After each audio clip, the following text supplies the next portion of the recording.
నమస్కారం. ఈ ఛానల్ నేను కొత్తగా స్టార్ట్ చేశాను. నా పేరు కృష్ణ అండ్ నేను పుట్టింది ఆంధ్రాలో. ఇప్పుడు జాబ్ చేస్తున్నాను హైదరాబాద్‌లో. అయితే ఈ ఛానల్ స్టార్ట్ చేయడానికి ముఖ్య కారణం ఏంటంటే ఒకటి మన ఆంధ్రాలో లేదా ఇండియా వైడ్ మీడియా మొత్తం చాలా పోలరైజ్ అయిపోయింది. So just to get the real facts, you know.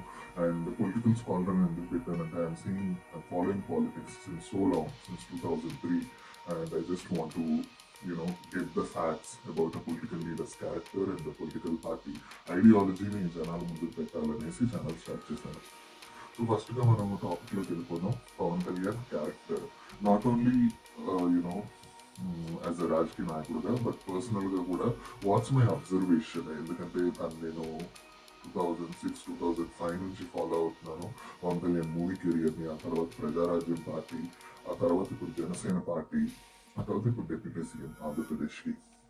So ముందుగా నాకు పవన్ కళ్యాణ్ క్యారెక్టర్ని ఒక్క మాటలో చెప్పాలంటే ఒక విధ్వంసపూరితమైన ఆలోచనలు కలిగిన వ్యక్తి. ఆయన క్యారెక్టర్ని అలా అభివర్ణిస్తాను నేను. ఎందుకంటే 2004-5లో there is this Johnny cinema release అయినట్టుంది. అప్పుడు ఏదో కాంట్రవర్సీ అయింది. ఆ తర్వాత అలా ఇంట్లో ఒకరు TV9 స్టూడియోకి వచ్చి మ్యారేజ్ చేసుకునే విషయం మీద వస్తే నేను గన్ తీసుకొని రోడ్డు మీద రావడం.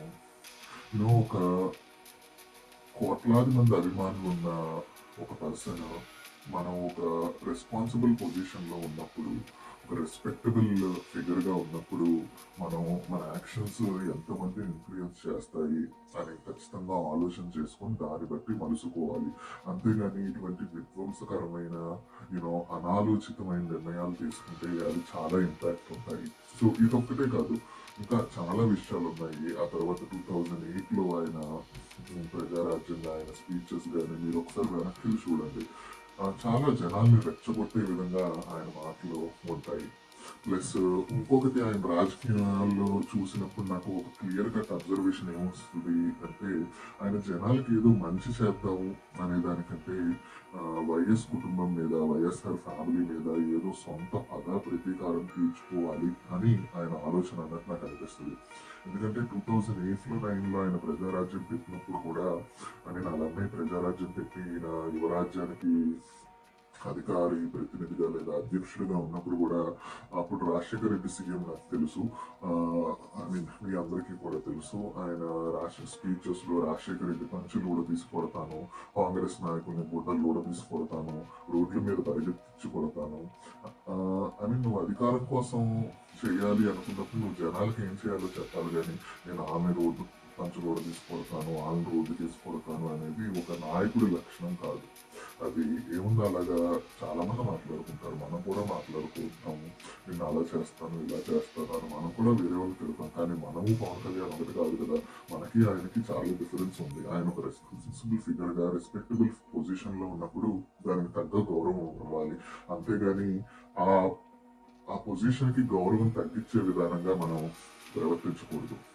సో మరి ఇంకో విషయం, ఇప్పుడు ఆయన 2013లో జనసేన పార్టీ పెట్టినప్పటి నుంచి కూడా, 12లో జనసేన పార్టీ పెట్టినప్పటి నుంచి కూడా మీరు ఆయన రాజకీయం చూడండి, ఓన్లీ జగన్ హేటెడ్ దిశగానే ఆయన రాజకీయ అడుగులు ఎప్పుడూ ఉన్నాయి. ఐ మీన్ ఐడియాలజీగా డిఫరెన్సెస్ అయి ఉండొచ్చు, బట్ ఆయన పార్టీ జనసేన పార్టీ ఐడియాలజీ ఏంటో మరి ఆ జన సైనికులు నాకు చెప్పాలి. ఎందుకంటే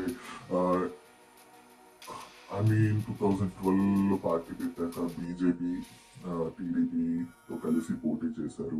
ఆ తర్వాత కమ్యూనిస్ట్ పార్టీ మాయావతిని యూపీ నుండి ఇక్కడ తీసుకొచ్చి ఆవిడ కాలు మీద పడి 2019లో కలిసి పోటీ చేశారు. మళ్ళీ 2024లో బీజేపీ టీడీపీతో కలిసి పోటీ చేశారు. ఆ తర్వాత నాకు కాస్ట్ కులం లేదు అంటారు, కానీ ఇప్పుడు సనాతన ధర్మం లైన్గా డిప్యూటీ సీఎంగా ఆయన లైన్ ఉంది. అసలు ఒక రాజకీయ పరిపక్వత, ఒక క్లారిటీ అనేది పవన్ కళ్యాణ్ ఉందా? లేదా జనాలకు మంచి చేయాలి, ఆంధ్ర రాష్ట్రాన్ని బాగు చేయాలి అని పవన్ కళ్యాణ్ ఉందా? లేదు.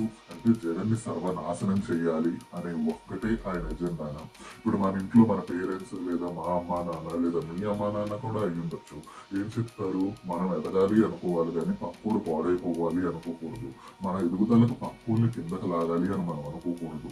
ఒకరిని నాశనం చేసి మనం ఎదగాలి అని అనుకోకూడదు అని మన ఇంట్లో మన పేరెంట్స్ అందరూ చెప్తారు.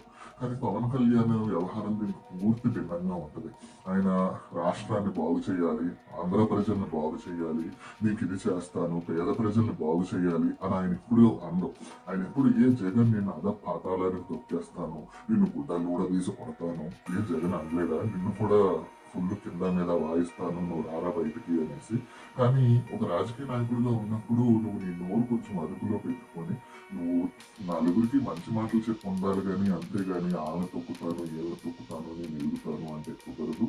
సో ఇటువంటి విధ్వంసపూరితమైన ఆలోచనలు, ఇటువంటి యూనో జనాల్ని రెచ్చగొట్టి ఉద్రేకపరిచే ప్రసంగాల ద్వారా ఆయన రాష్ట్రాన్ని బాగు చేస్తాడు అని నేను అనుకోవట్లేదు. అటువంటి నాయకుడు ఆంధ్రప్రదేశ్కి ఇప్పటికీ లేదా ఫ్యూచర్లో ఏ రకంగానూ ఉపయోగపడడు అనేది నా ఫీలింగ్.